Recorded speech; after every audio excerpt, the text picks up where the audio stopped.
दोस्तों, भले ही हज़रत ईसा अलैहिस्सलाम के बारे में मुसलमान और नसरानी अलग-अलग अकीदा रखते हों, लेकिन दोनों भी मज़हब में एक बात कॉमन है और वो ये है कि हज़रत ईसा अलैहिस्सलाम वापिस इस दुनिया में आएँगे।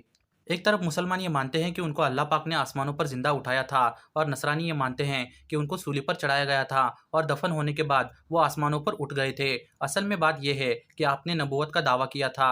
ये बात यहूदियों को बिल्कुल पसंद नहीं आई और उन्होंने आपको मारने का इरादा कर लिया था। तभी अल्लाह पाक ने हज़रत ईसा अलैहिस्सलाम को आसमानों पर उठा लिया। बाइबल की सूरह मैथ्यू के 25वें अध्याय के 31वें आयत में लिखा है कि जब मनुष्य का पुत्र अपनी महिमा में आएगा और उसके साथ सभी स्वर्गदूत आएंगे, तब वह अपनी महिमा के सिंहासन पर बैठेगा। और इसकी एक भविष्यवाणी भी बाइबल में दी गई है। यहेजकेल 36वां अध्याय आयत नंबर 24। मैं तुमको जातियों में से लूंगा और देशों में से इकट्ठा करूंगा और तुमको तुम्हारे निज देश में पहुंचा दूंगा। दरअसल यहाँ पर यहूदियों की बात हो रही है, यानी जब यहूदी फिर से अपना देश बना लेंगे। इसलिए आज इजराइल फलस्तीन की ज़मीन पर कब्जा करना चाहता है और इसमें कई कैथोलिक देश भी उसका साथ दे रहे हैं, क्योंकि उन्हें द ग्रेटर इजराइल बनाना है और उनका झूठा मसीहा दज्जाल तभी आएगा जब ग्रेटर इजराइल बनेगा। दोस्तों, हाल ही में एक न्यूज़ आई थी कि इजराइल ने अमेरिका के टेक्सास से एक किसान के पास से 5 रेड हाइफर खरीदी हैं।